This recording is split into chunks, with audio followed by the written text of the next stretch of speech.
You are listening to Women's Running Stories, where exceptional women runners share inspirational stories about their running experiences.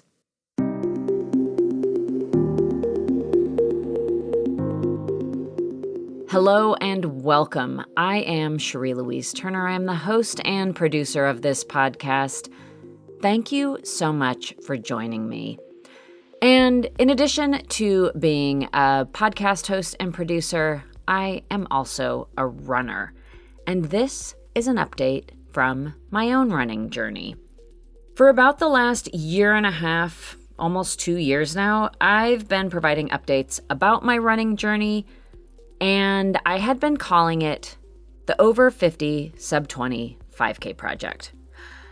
And I announced in my last update, which was a few months ago, that I was stepping away from that project being the singular focus of my running life. So I'm continuing with these updates, like this one, but they are going to just be focused on my running and training and how that is going, how I am staying healthy and motivated and inspired to keep training and racing with performance goals in mind in my 50s. I am currently 55 years old. The sub 20-minute 5K goal is still very strong in my heart, but so is having fun and staying healthy through and through, mentally, emotionally, physically. And after a year and a half or so of just focusing on this one thing, I found that wasn't that much fun anymore. And so it will stay as part of the larger goal in my running journey, but it's not going to be the all-consuming focus. And having lived with this decision now for a couple of months, a big shift I have noticed about not focusing so much on just this one, quite frankly, very arbitrary goal is that I'm much better able to be in the moment, to focus on where I am today and working with the fitness that I have right now. I had become so fixed on that ultimate goal and comparing everything I was doing to how close or how far I was away from breaking 20 minutes in the 5K that I was really having a hard time working with where I was in the moment, which was just making things feel like a struggle. And if I wasn't seeing progress toward this goal, it was making me really frustrated. And I was just having a hard time with being able to be with where I was at and have patience. I think that's a lot of it too, is that my patience was wearing thin with myself and I needed to give it a rest. Now, one big thing that remains the same is I am still focused on racing shorter distances. The 800 meter, the mile, the 5K very specifically, occasionally a 10K. I will also add here that if you are new to these updates, if this is maybe the first one that you have heard from me, you can go back and listen to my journey of switching from focusing on longer distance races like marathons and ultra distance races, and that included the 90-kilometer Comrades Marathon in South Africa. 90 kilometers is roughly 56 miles. Comrades remains one of my all-time favorite events ever. I have done it twice. I also have updates from both the times that I have run Comrades. All of that you can find in back episodes, and I will link to all of that in the show notes. So if you do want to catch up with my running journey before now, you can go back and listen to those. But you can start right here too. No need to go back and listen to anything previous to be able to follow along in this episode. But I will add that listening to previous episodes will give you a lot more context for what's going on here. And even though I have not reached this sub 20-minute 5K goal, I have learned a tremendous amount all along the way. So there's a lot in there. And I said this last episode, and it's worth repeating, is that even though I haven't reached this sub 20-minute 5K goal, I do not consider this project a failure at all. It has been an amazing learning experience, and I am a better runner for it regardless of what times I'm turning in. And I think that's really important to recognize. And also, I'm not done. I may yet break 20 minutes in the 5K. But for now, it's not my singular focus, like I've said. But I really value everything I have learned up until this point. And yeah, I do continue to improve in my running and my racing and, lots of other areas that have to do with being a good athlete. And I talk about all of those things in previous episodes. I will continue to talk about those things in this episode and following episodes.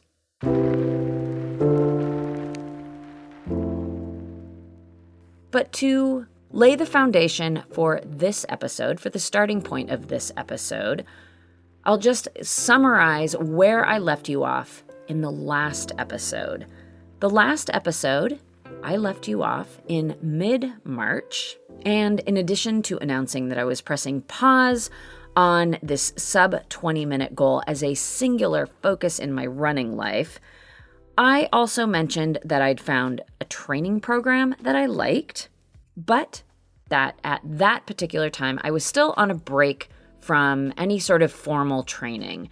So I was just kind of running as I wanted to. I was just tired. I was feeling overtrained. I just wasn't feeling great.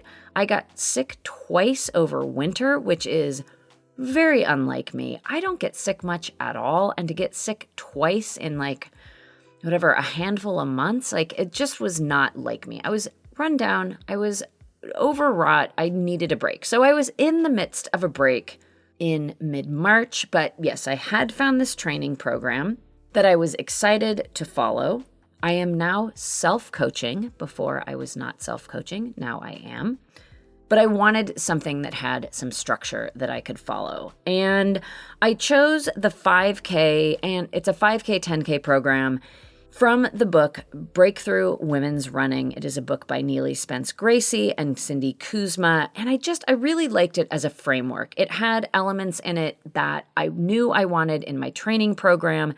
It looked very straightforward and easy to follow. And I also went into it knowing that I wasn't going to follow it to the letter, that I was going to adjust it to accommodate me and the things I know I need or don't need, and also my life. I was committed to adjusting it to accommodate, stresses of life or changes or travel or whatever might come up that might require me to make some little adjustments here or there. So I am not one who believes in following a training program to the letter anymore. I used to just look at what was on the training program, whether it was written up by a coach or it was something I decided on, or it was from a book or some training program I found online. I would just do what it said and not question it. And I don't think that works very well for most people. It certainly doesn't work well for me.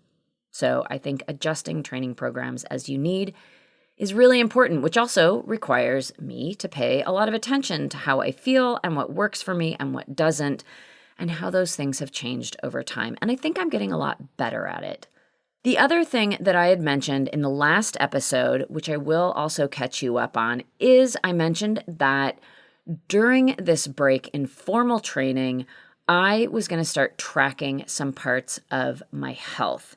In general, I feel like I lead a very healthy lifestyle, but I had gone to my doctor for my annual physical, and I'd gotten some blood work back that showed I had high cholesterol, which was new for me.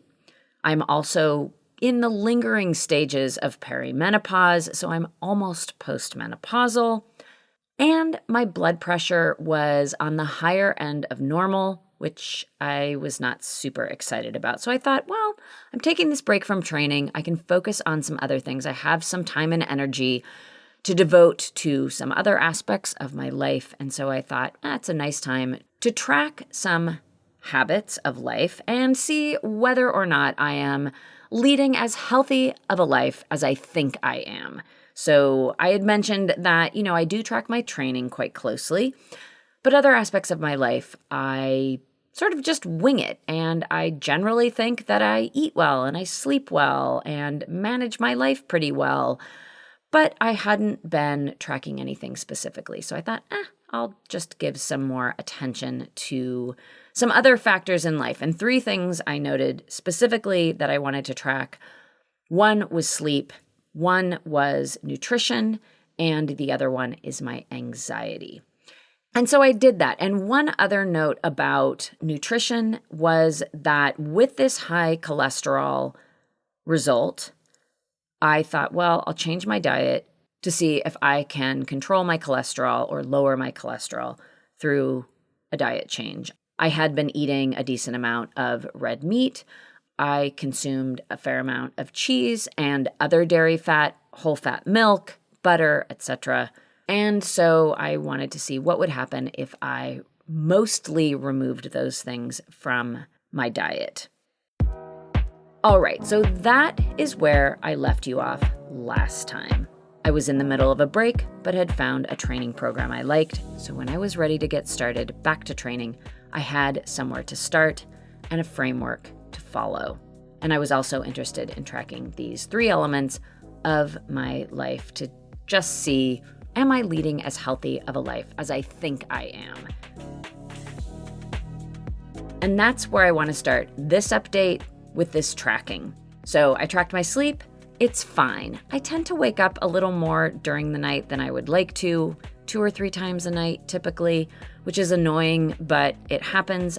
I think it probably has to do with going through menopause, and it is not so disruptive that I think it's a big problem. I tend to fall back asleep very easily, and I tend to get between 7 and 8 hours of sleep. Sleep deprivation does not seem to be a problem in my life, so that's fine. On the nutrition front, my diet is good. I cut out all that saturated fat pretty easily, not to say 100%, but mostly. I really haven't eaten much of any cheese.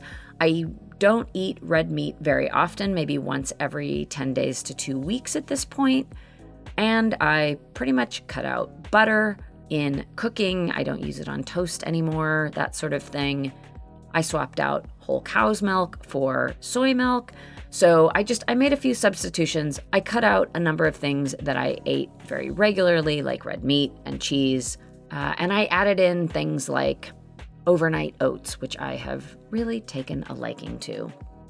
And we will see how that impacts my cholesterol. I have yet to have it rechecked. That is coming up soon. I will get that blood work done, and I'll see if it's making any difference. I feel really good, and making these eating adjustments really has not been a big deal, which is also nice. I don't particularly miss eating red meat more often. I don't really miss cheese, which is kind of surprising because I really, really love cheese, but it's fine. I just choose to eat something else. And again, I don't cut these things out completely.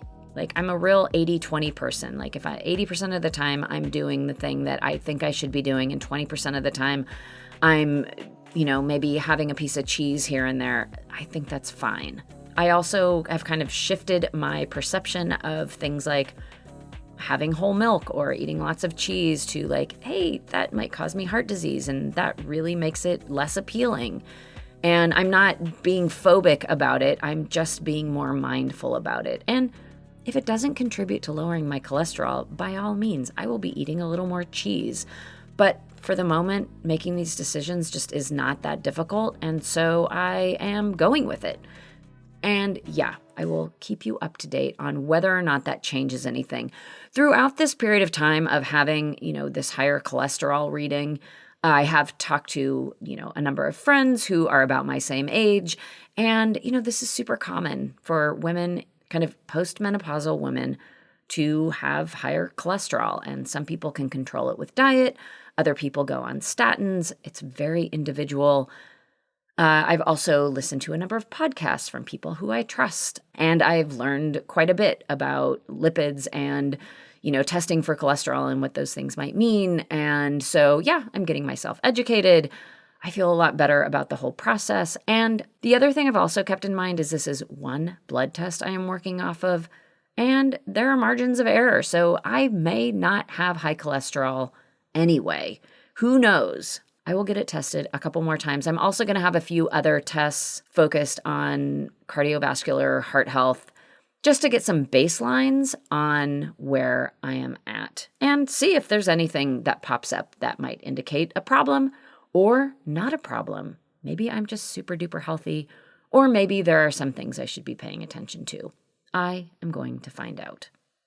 So that covers sleep, nutrition, and then there's anxiety. Look, anxiety is something I've been dealing with as long as I can remember, my whole life.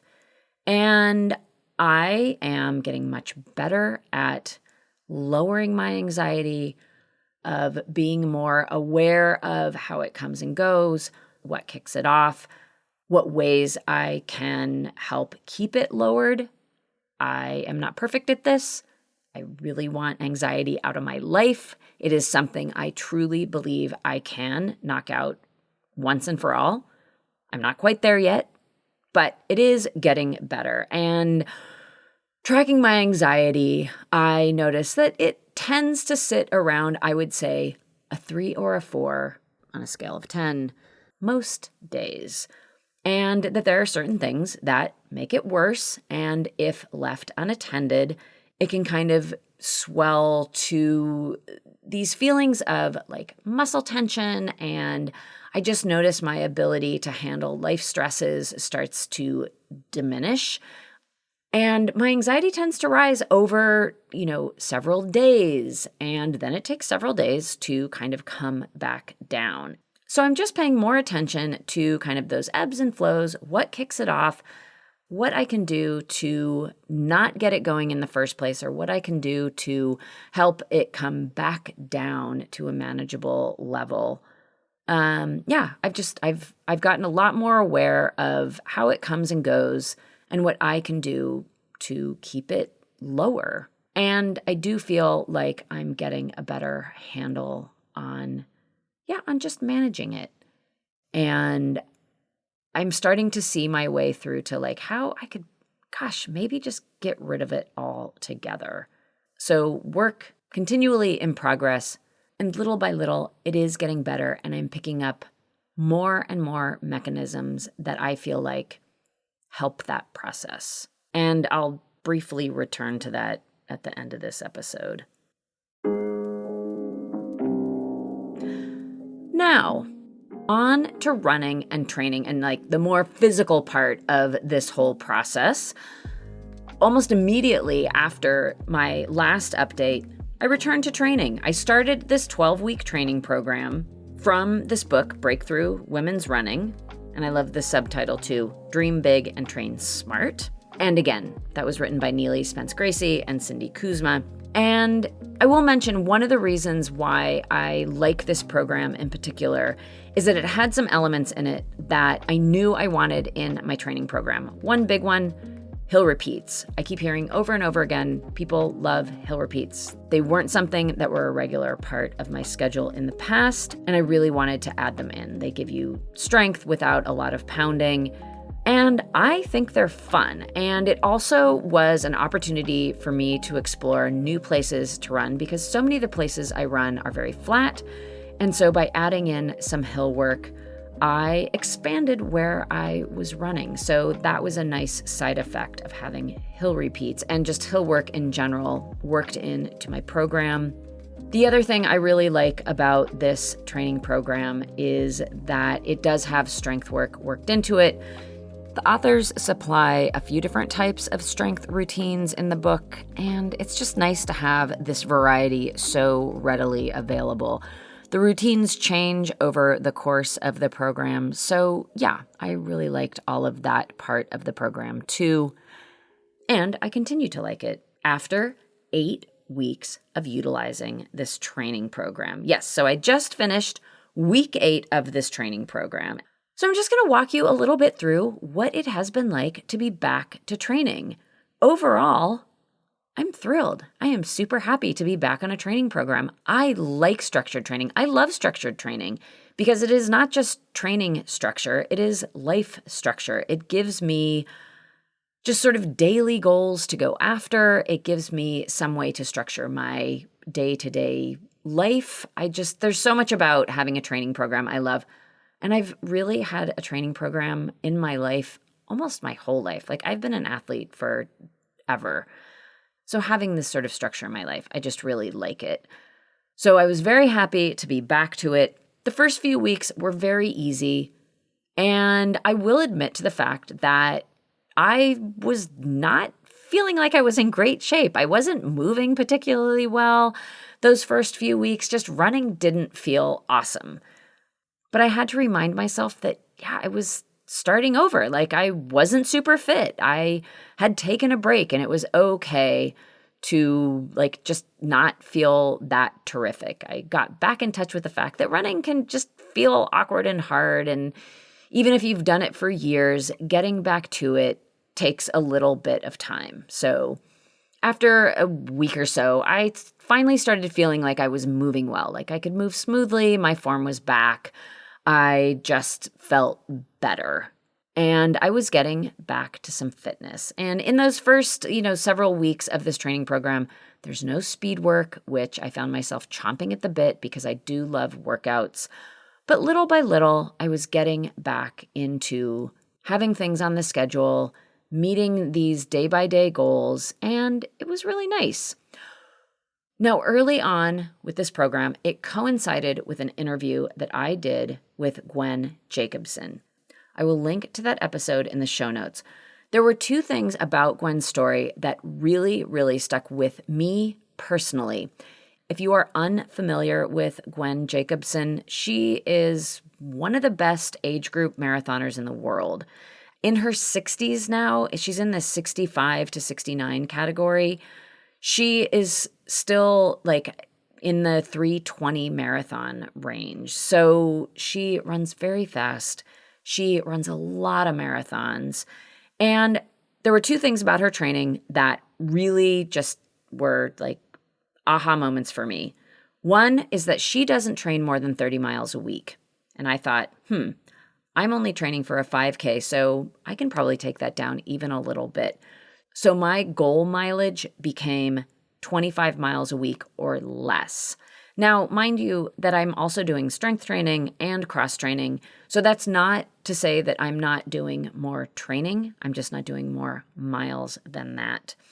She is also a very big believer in strength training, as am I. But on this schedule that I was following, it had 2 strength days a week. And I bumped that up to a third. And that third strength day really focuses on weights. And so I'm incorporating, I'd say, not heavy weights, but not light weights either. So kind of in the mid-range. I'm not trying to max out, but the weights I'm lifting are challenging in the moment. And I have been easing into that slowly because lifting too much too fast is a recipe for injury. So I've been very careful. I just want to add that note of caution. So early on, I had these couple of things in mind, and that was one way I was deviating from the program that was on the page and personalizing it for myself because I know these things work for me. Now, once I got back to speed work, I had a different attitude toward it. And that was very much inspired by Jingwan Liu Tervalan's newsletter, Wings and Spikes. Kind of coinciding with when I was getting back to workouts, she wrote an update about her own running and training, and she mentioned the power of B+ workouts. And this is something that Coach Mark Coogan mentions in his book, Personal Best Running. He talks about B+ workouts serving 2 functions. And just to clarify, B+ workouts means that you do your workout really well, but not like an A+. You do it, really well, but you don't strive to make it 110%. Maybe you give 85 or 90% to your workout and not try and hit everything the very hardest and best that you can. You kind of take it down a notch. And now look, there is a time for workouts that are just 100% to the well, give it everything you've got. Just not all the time. So these B+ efforts, these workouts serve a couple different purposes. One is that you spend far less emotional energy to get yourself prepared for and to actually do the workout. And this is a big deal. I think we don't give enough attention to how much emotional energy training takes. And there's a limited supply. Like, you can only give so much of yourself over any period of time. And I really think that this was a big contributing factor to my own burnout. So I've been much more aware of how much emotional energy I am giving to my day-to-day training and running. The second thing that this addresses is physical effort. Giving 110% takes a lot out of your body. And you also cannot go to the well physically all the time without being on the verge of injury or actually injuring yourself. And it's really tough on the body. So dialing it back just a little bit, you can still get the benefits of a good hard workout without overtaxing your system over and over and over and over again. I have never taken this approach to running before, but given my recent experiences and my very, very long time history with having a propensity to overtrain and overdo it, I thought this would be a good time to practice these B+ workouts. So that is what I've been doing. And it's a little jarring, I will say, but it's also fun and satisfying. Like, I go to workouts and I'm like, oh, I know I can hit these times and I know I can complete these workouts. And if it does feel like I'm being totally overtaxed, I give myself permission to cut back. And I enter workouts nowadays with a range of goals and a range of paces that I will be satisfied with. And I let my body dictate what I'm going to do on the day. And if I say I'm going to do, say, between 8 and 12 400s, and I get to 8 and I'm just feeling really, really, really taxed, that's enough. And that's okay. If I'm feeling great, then I do 12. So whatever the case may be, I go in with a range of objectives and I let my body, mind, and emotional state dictate what actually happens on the day. And this has been working out really nicely, I will say. And I also want to add a note here about how I set these goals in terms of pace. One of the things I had been doing when I was so singularly focused on this sub 20-minute goal is that the sub 20-minute 5K pace was the pace that I was setting as my 5K pace in training. I'm not doing that anymore. I don't think that is a particularly great idea for me because I think I was always trying to run too fast. So a 20, just under 20-minute 5K is about a 6:22 pace. And I was training to that in my day-to-day training. Now, my 5K pace is what I think my 5K would be today. And so now my 5K pace for training is a 7-minute pace. And I'll take that down just a little bit if I'm feeling really good. But I'm thinking that I'm probably right around being able to run 7-minute pace for a 5K. Like, that's the kind of fitness I am at the moment. So that is the pace I use for my 5K training. So I'm training at the level of fitness I have today, as opposed to training for the level of fitness I ultimately want to reach. This is a topic that comes up with lots of coaches, and I have heard coaches talk about the fact that, you really ought to train at the pace you are now and not your goal pace, because the whole point of training is to eventually get you to your goal pace. So I'm using that approach to training these days, and that was, again, just kind of another shift from this focus on this sub 20-minute goal. Is it's like, be where I am today. And that makes for some very reachable goals. Like, I can run that pace because I think that I could probably run a 5K and average right around the 7-minute mile pace today. Maybe not. Like, that might be being a little bit generous with myself, but I feel fairly confident that I might be able to pull that off on a good day. So that's what I'm doing now. And it doesn't feel too arduous. That's the other thing. It doesn't feel too hard. So that's what I'm doing at the moment. That number will come down over time as I get fitter and faster. And I really look forward to that. So I thought I'd mention here too, like, what does my training week look like? And in broad strokes, it looks something like this. I have 2 quality workouts a week. I have 1 longer run that is no more than 9 miles. I do a couple easy runs. I have one cross-training session, which has been mostly getting on my bike for about an hour. I ride not too hard, not too easy. I take one day totally off, and then I have 3 strength-focused workouts. And those strength workouts, I separate by at least 1 day in between each one of those. So I would not do those back to back to back. I just sprinkle them throughout the week at times that feel appropriate. And I do like to pair strength workouts with days that I do workouts or long runs, not easy days. It doesn't always work out that way, but for the most part, that's what I try and do. So that is what a typical week looks like for me. And now that I am 8 weeks in, here are a few things I can report. 1, with the cycling and the weight training and the hill work, I definitely feel stronger. I feel good. I'm also getting faster, which is always delightful to see. So I feel good. I'm moving well. I'm feeling faster. So, the training is doing what training is supposed to do.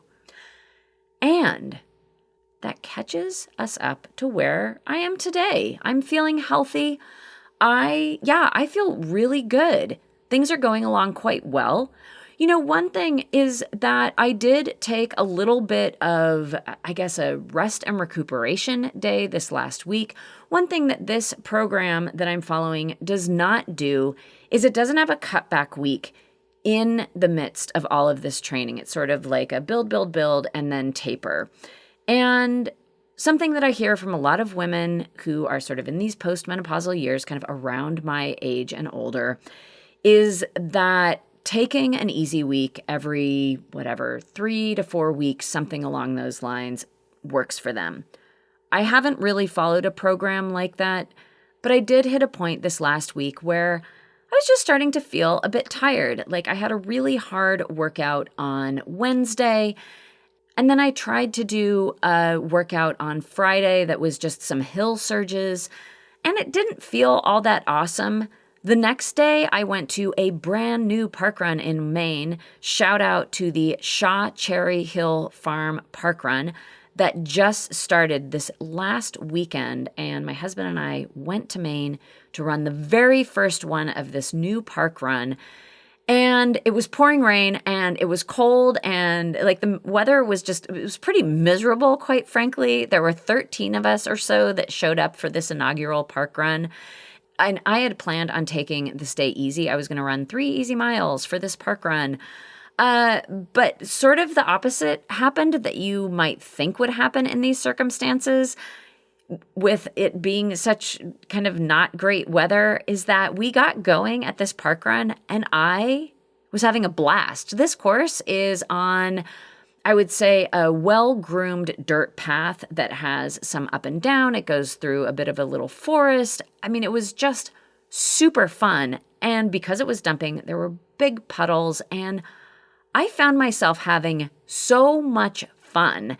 And after sort of the lackluster day I'd had the day before, my legs were a little bit tired, but I felt really strong. And there was just something about it being in the rain and there being puddles and it being cold, but there being this inaugural park run and we were there to have some fun. And I had a blast and I ran harder than I should for it being an easy day. But I just thought, you know what? I'm having so much fun out here. No way I'm going to waste this opportunity of having a great time. So I ran too hard for an easy day, but I figured it was Hill Surge Day Part 2. It was sort of the better version of the Hill Surge workout that I was supposed to have had the day before, and I was just going to go with it. I was going to have a fun time. So I did. I ran a really strong effort.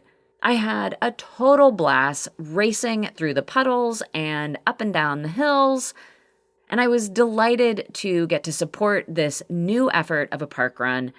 For anybody who is not familiar with park run, by the way, I'm just going to link to it in the show notes. These are weekly timed 5Ks. They are free every single Saturday. They happen in many different places throughout the United States and the world. I'll link to it in the show notes. You can learn more about it. I am a very avid park runner, And so anyway, so I was very happy to be there and support this new park run taking off. And we all had a very memorable experience because no one is going to forget running in that rain on the very first edition of this park run. And so that having happened, I got to Sunday. It was supposed to be a long run day. I knew I was going to be very tired. And so I didn't run my long run. And I thought, this is going to be my sort of pseudo cutback week. I ended up with 20 miles for the week, which was totally sufficient. I had scheduled my strength day, my weights workout day for Sunday. So I did that and I felt really good. I did it in the afternoon.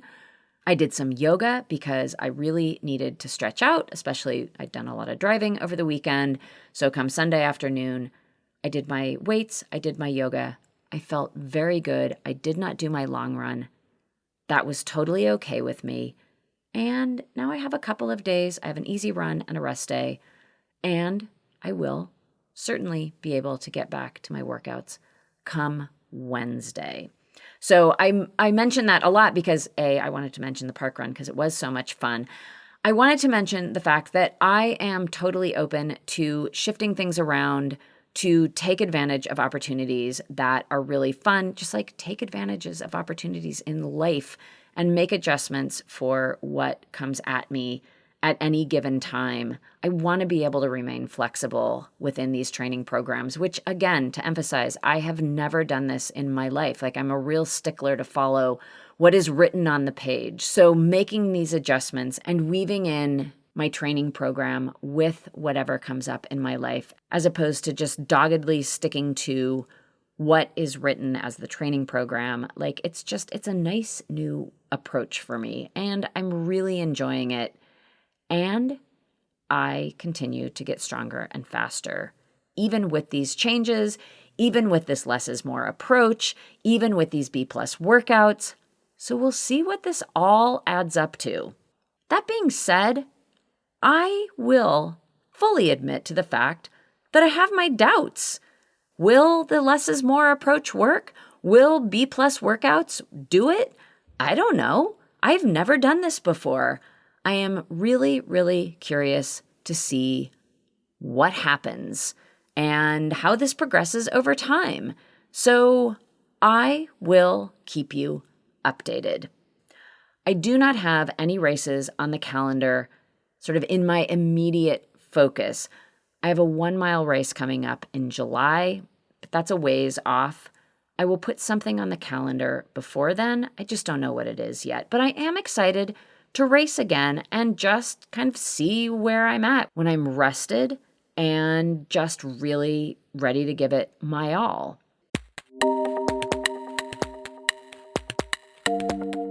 And I did mention up top that I would have a short note here about this whole anxiety situation, and it also feeds into my training and racing.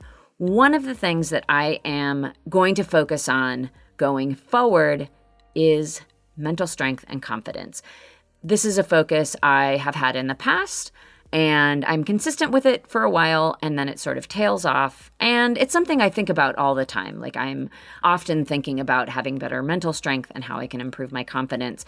But I do sort of tail away from that being sort of a formal thing. Like I'm going to meditate twice a week, or I'm going to practice the advice from this confidence book that I'd been reading and write in my journal following these certain prompts, or whatever it might be. I sort of stray away from those more formal, consistent practices of improving my mental strength and my confidence. And I want to return to that because I know it is a place where I will see lots and lots of benefits, because I always do. When I focus more on mental strength and confidence, I always see benefits. And because it is something I haven't focused on really consistently for long periods of time, I know that there's lots of room for improvement there. So that is something that I am going to be focusing on more. And part of wanting to focus on it more also is to continue to address lowering my anxiety, because I know that the mental strength component and doing more meditation and visualization also can help my nervous system stay calm. and just give me some more tools to use to manage just that whole part of my being. So I will be working on that going forward. I will continue to follow this training program. I just finished week 8, so I am currently in week 9. And of course, I will let you know how it all plays out in the next update, which will be in a couple of months from now. And if you do want to keep up with what is going on in my running and training life and other things that contribute to my health and wellness in running, you can subscribe to the newsletter for Women's Running Stories.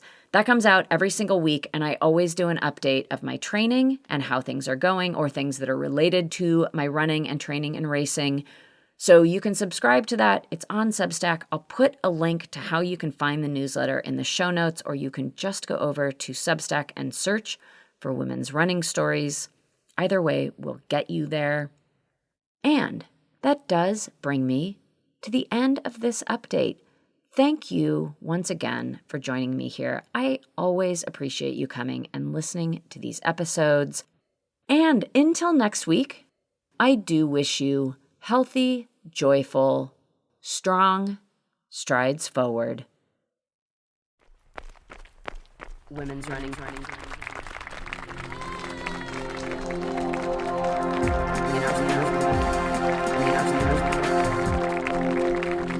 Women's running stories.